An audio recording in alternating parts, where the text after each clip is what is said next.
in this case, you can't control it. So you shouldn't stress about it. You just have to pray. So, Yes. ganun Intindihan siya. mo ba? Naman. Pag sinabi nga niya, pray, di pray. The backyard truths.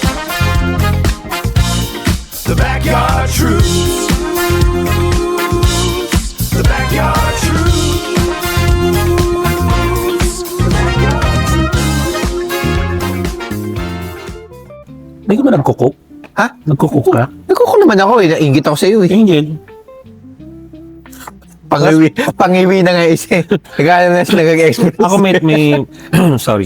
May tanong ako kay Ras kasi yung pinagdadaanan nyo, Ras, hindi nangyayari yan sa lahat eh.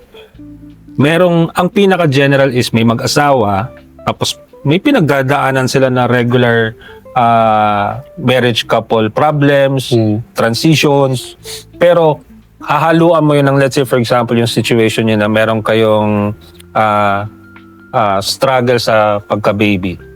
Ang gusto ko sanang malaman is, paano nyo napagsasabay yung dalawang yun? Kasi hindi mo maiwasan yun eh.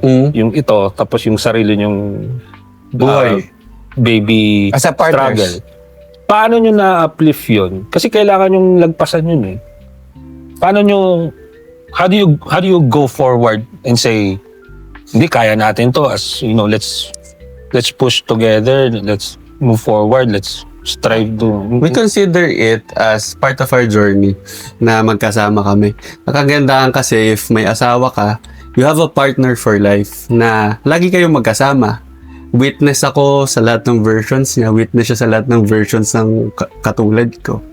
So, kung ano yung problema namin, part siya ng journey namin together. Pero yung ganyang situation, masakit sa kalooban yan ha.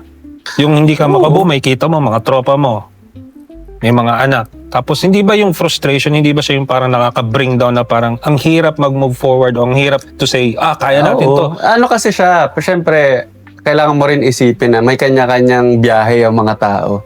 Diba? So sa amin, hindi pa kami dumadating sa chapter na yun ng buhay namin. Tsaka kasi, Ganun lang siya. Tsaka at the same time, lalaki ka, di ba? Parang, yung macho mo, tatamaan niya na di ako Oo, totoo. Naisip ko din yan. Nagpapalaki ng mga basketball player. Oo, diba? Pero, kailangan ko rin isipin na bakit sarili ko lang yung iniisip ko? Paano pa yun nararamdaman ng partner ko? Na dapat, hindi ba't iniisip ko pa kung ano yung iniisip ko tungkol sa ibang tao, diba? So, Iniisip ko kung ano yung gusto niya, ano yung nararamdaman niya. So, kailangan, kumbaga hindi lang sa kanya. Like I said, dalawa kayong bumabiyahe sa buhay since may ka-partner ka. Yun ang kagandahan din naman sa relationship na nang may asawa ka kasi kahit anong mangyari, may kasama ka palagi, hindi ka nag-iisa. May problema ka, may kasama ka. 'Di ba? Masaya ka, may kasama ka pa din. Katuwang talaga. Yun ang yun ang parang for me blessing sa akin na may partner ako na ganun. kasi feeling ko maraming makakarinig nito na parang makaka-relate sa'yo na, uy, pinagdadaanan ko yun. Pero probably hindi siya makasabay sa kung paano mo overcome yung hurdles na ganun eh. Kasi hindi niya alam kung paano magsisimula. Or maybe meron Pag- nasa situation sila na parang ang hirap lang talagang i-get over, parang nabibring down sila ng frustration. Hindi basta-basta kasi yung yung Pin down na sila lang. Kasi mabigat naman. Kasi mabigat naman talaga yun eh, yung frustration na yun. Plus bilang You only stress about something na you can control. In this case, you can't control it, so you shouldn't stress about it. You just have to pray. So, ganun Intindihan siya. mo ba? naman. Pag sinabi nga niya, pray, di pray. Di dasal tayo. Totoo naman, di ba? Pag nagdasal ka, iba yung nangyayari sa buhay. Bro, wala na powerful pag sinabing pray. Kahit hindi mo maintindihan yung pray, puta, Parang di pray ba? ka lang. Parang ang cliche sabihin, mo lang pagdasal mo, ganyan. Pero, Hindi, pero syempre, gumagana sa case niya, talaga pray. Pray Hindi, talaga yan. pero paano mo ba isasabihin? Yun at yun din naman talaga. Ayos, good. doon ka parang may napanood akong video na sobrang nadadown ka sa buhay mo, di ba? Tapos nagdadasal ka, bakit nangyayari sa akin to? I-questionin mo. Di ba? Parang ang sagot ni God sa'yo is, paano ko ba ipaparamdam sa'yo na ako lang yung kailangan mo? Gano'ng karaming problema pa ba yung kailangan mong maranasan para lumapit ka sa akin? Bro, So, bigat na yan, bro. diba? Bigat. Bigat na So, sinasabi niya. yun, ganun siya. So, you have to have faith. Pagdasal mo siya. I think yun yung pinakamagandang redeeming value dun is that one is kailangan may support system kayo ng partner mo. At the same time, is meron kang talagang faith. Kasi kung wala yun, talagang dead-end ka talaga. Sasapul ka talaga sa pader dun. Diba? Kahit Oo. sabihin mo hindi ka naniniwala or what, pero pag umabot ka sa Totoo. sitwasyon ngayon na parang di mo lang kung saan ka pupunta, di mo mahanap sa tropa, di mo mahanap sa family. At the end of the day, pupunta ka talaga dun. Mahirap kasi mahirap mapunta sa frequency na yung iniisip mo na wala ako nito, wala akong ganyan. Oo. Dapat mapunta ka sa frequency na ano bang meron ako? Bakit ba ako blessed? Oo. 'Di ba? Healthy ako, healthy yung partner ko, healthy yung nanay at tatay ko, 'di ba? Okay sila, wala silang sakit. 'Di ba? Buhay pa sila lahat, 'di ba? So dapat doon ka nagfo-focus kung anong meron ka para hindi ka masyado na problema. Kailangan ma-appreciate mo yung kung anong meron ka and then Oo. hayaan mo na yung faith mo to decide na, sige, ito. Oo. Kasi tama din yung sinabi niya na parang if you worry too much about something na hindi mo talaga makontrol, parang ka ng praning. Pero You just have to do your part. Siyempre. Oo. pag sinabi naman ni Lord na, time na para ibigay ko sa'yo. Yun nga eh, di ba? Ibibigay na. Pag binigyan ka ng blessing ni God, sobra-sobra. Sobra-sobra Kahit yan, hindi mo oo. din-deserve, makukuha mo. Sobra-sobra yan talaga. So, Hindi yan kumbaga yung pag si Lord na nagbigay sa'yo ng blessing, sobra-sobra, umaapaw. Hindi siya yung hindi siya parang, yun nga yung kasabihan. Lord, ito lang yung ito lang yung iniling ko, ito lang pinagdasal ko. Pero pag binigay niya, bro, apaw. Apaw talaga. Ganon. Kasi naranasan ko yan. Naranasan ko talaga. Iba si Lord magbigay. Promise. Iba si Lord gumalaw. Iba si Lord gumalaw. At the same time kasi, ganito yan. Si Lord, naghihintay lang yan. Pag ikaw, nang humingi ng blessings, o humingi ng prayer, sige, papakinggan niya. Kung deserve mo ba o hindi. Pero pag sinabi niya, deserve niya to. Ibibigay niya. Pero pag hindi mo pa deserve, hindi. Timing nga. Timing. Pinag-uusapan Timing talaga natin. Timing. Siya lang ang may alam kung Oo. kailan Proven and kung kailan tested yan. mangyayari, kung kailan ibibigay, gano'n na parang Tama yun. kung kailan mo deserve, kagaya ng sinasabi mo. Diba? Mas maganda pa yung plano niya kaysa sa plano mo. Super. Super, bro. Super. Kumbaga, mas makulay yung plano niya kaysa sa... Kasi minsan parang minamadali mo di ba? Hindi mo makukuha yan ngayon, pero play ka lang. Diba? Mas maganda yung plano na nakalaan na ginawa niya for you. Diba? Parang hindi niya ibibigay yung hanggat hindi ka pa handa. Oo. Pag hindi ka pa nandun sa point ng buhay mo na makukuha mo yung pinapanalangan. Real talk yan. Yung sinabi mo, real talk yan. Pag binigay kasi ni Lord, ni God, na hindi ka pa handa, tapos biglang isipin mo, binigay niya na. Ito na yun. Kailangan pa maging handa. Binigay niya na eh. Kailangan mo ng galaw.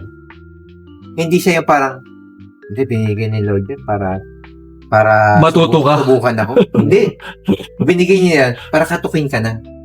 Para, eto ka na ready ka na Ba't ano pa yung i-atras mo? Ano pa yung hindi mo gagawin? Nilantad ko na sa'yo, gagalaw ka na lang. Parang ganon. Kumbaga, lahat na binibigay niya kasi ni Lord is blessings. Speaking of handa, or yung readiness, yun. Parang Jasper, ikaw, anong na-feel mo nung parang ready na ako yun sa work mo? Parang Ako never ako naging ready. never. Never ako nang rin. Never ko na feel na parang gusto ko na, kailangan ko na mag-settle down. Hindi. Ako naging takbo ng buhay ko, go with the flow ako. Ubos ngayon, meron bukas. Ganun ako eh. As a matter of fact, nung naging kami ng partner ko, yung partner ko ngayon, never ko inisip na yun yung mga kasama ko ng pangmahabaan. Tagal nyo na, no? Oo. 25 years. 25 years. Na Oo, bro. kami. So, 25 years na yun, parang hindi ba sumagi sa isip mo kahit pa paano na ba kasal or ganyan? Oo, gusto namin. Pero may certain kasi na variables na hindi namin pwedeng gawin yun. Like for example, legally speaking, kasal pa siya sa iba. And then at the same time, hindi pa ready financially. And then tapos nagkaroon kami ng baby. Tapos nagkasakit yung baby namin. Hanggang sa, nung nagkasakit kasi yung baby namin, wala, talagang na-push back. Kasi yung attention napunta talaga kay napunta na kay Kat. baby Kasi hindi rin biro yung naging medical condition niya. Oo, kasi yun life-threatening din yun. Pero ang Grabe, ha? Grabe yung condition ng baby. oo, pero Ano ka ba yan? brain tumor yun. Oo, brain tumor. Pero I think, kung titingnan ko siya pabalik, nakasama ko yung, kasi yung sa amin talagang roller coaster, yung parang, masasabi mo kung chapter 1, parang, hindi kayo partner dapat. Tapos chapter 2, medyo okay. Chapter 3, parang, ay grabe kayo, parang naglulukuhan kayong dalawa. Chapter 4, parang tinadhana kayo. Hanggang sa, siguro pag pinagtagpi-tagpi ko yun, tapos, pag tinignan ko siya ngayon, parang hindi ko masosurvive yung nangyari sa amin sa anak ko kung hindi siya yung kasama ko. Yun yung feeling ko na parang masasabi mo na, ay, mukhang may tadhana, naglaro talaga yung tadhana na, sige, questionin mo yan sa umpisa. Pero tingnan mo, may pagdadaanan ka na hindi mo maiisip na ito pala yung partner na kailangan mong kasama. Yun siya yung journey together. Oo. Kasi yung journey namin talagang Yung journey niya together. pwede mo nang sabihin quits is quits eh. Oo, pwedeng quits is quits na. Pero hindi ko nga mapinta kung paano namin natuloy yun eh. Pero talagang natuloy namin eh. Natuloy namin. Naitawid niya. Oo eh. And I think dun lumakas yung, kasi siguro masasabi kong karma ko siya. Kasi tarantado ako dati. Nakakilala ako ng tarantado din. Tapos down the road, nahubog kami ng pagsasama namin. Naging realization kami ng isa't isa na, okay, tinuna tayo. Parang gano'n. Pero at the same time, hindi naman kami parang ang laki na ng improvement namin. We're still a work in progress. Pero hanggang ngayon, hindi pa. Gusto ko rin maikasal. Gusto ko rin siyang, Oo naman. kasi gusto ko rin ibigay sa kanya. Pero at the moment, hindi pa sa ngayon. Pero ang tanong ko sa'yo, pare, ba, darating na yung oras na ikakasal niya. Mm-hmm. I-imbitahin mo siya? Yan nga Sabi ko na ngayon. Yan nga yung tatanong ko eh. Sabi ko siya, may invitation ka na. Ano ka rin eh? Pare, kasali ka na. Kasama ka, tol! May invitation ka. Pagano na ako eh. Papagano na ako eh. Pare, Hindi mo ba? huwag ka magalala, ikaw na yung ring bearer. Siyempre, alam naman natin yung situation ni baby. Kamusta na si baby? Malaki ang improvement niya. Oo, malaki ang improvement. Kasi siyempre, hindi lahat ng tropa natin, hindi lahat ng, alam mong mga best friends natin na kung ano kalagayan ni baby. Bali, Oo. ang naging journey niya is, Kasi, ito, cut lang kita. Siyempre, masayahin, na pag nakakausap namin nila Jerome ng tropa, is okay lang. Kunya, nagiinom tayo ganito, ganyan. Pero, in the back of your na story, is meron kang pinagdadaanan. Siyempre, gusto rin namin malaman yung full. Kasi, kunyari, kaming 4 ngayon, di namin alam talaga kung ano nangyayari kay baby. Oo, So, kamusta na siya? kung compare ko sa kung ano yung nangyari before, malaki na yung na-improve. Sobrang amen yan, bro. Oo, naging successful yung mga brain surgery niya, nag-radiation therapy na siya, lumiit yung tumor, nakakaupo na siya, nakakasalita, sobra yan. nag-enjoy, naglalaro. And malaki ang Improvement. malaki ang ambag ng tropa doon. Oo. And tulad kaya nung nabibring up niyo yung faith niya, doon ko nasasabing totoo yun. Kasi hindi naman ako religious eh. Yeah. Pero nung mga panahon na yun na pinagdasal ko yun, Totoo yan. kahit si Lovely, napagdasal niya yun, Totoo hindi yan, siya religious. Oo, na talagang bawat yugto na wala kami, nagkakaroon kami. Galing. Wala kaming doktor, meron. Wala kaming dugo, magkakaroon. Wala kaming pera sa ganito, mag-aambag ang buong tropa. Ang laki ng naambag. Amen yun, bro. Amen. So, malaki ang ambag. At the same time, I think, yung pinagdaanan namin ni Mrs. na hirap at ginhawa for years and years, for 10 years, or 15 years, I think yun yung kinailangan mangyari para mag-get over or malagpasan namin yung Overcome. malaking situation na to sa anak namin. Doon kami nahubog kasi na-test talaga kami sa isa't isa. Yung Sobra, gusto ko bro. sabihin Sobra. Alam mo, hindi kayo married pero yung pinagsamahan nyo more than sa mga ibang married couples. Oo, di ba? Oo. Kasi umabot over sa point na kinausap na kami ng doktor na tinanong namin, ano po ba kailangan namin gawin? Sinabihan kami straight mag-pray na po kayo. Oo. Sino doktor yan? Hindi kasi yung situation niya is after surgery, internal bleeding yung brain niya. Andun ako ng Just, di ba? Oo. Pero bro, Lahat naman ng surgery, medyo... talaga- Kasi brain, very... After nung surgery, dapat parang mga ilang weeks tapos nagkaroon ng blood clot sa utak, di ba? nag-internal ayun tumawag ka yata. Oo. Tumawag. Yun. Oo, tapos sinabihan kami na kailangan niya mag-pray. So nag-pray kami, nag-available ng surgery that morning, nalinis yung brain, okay naman. Naging successful na agapan. And I think doon papasok yung pag wala ka talagang tamang Guidance? Di bro, ano yan? Budgets yan. Tamang person. pag Tamang... wala kayong Partner. Pag wala talaga. hirap.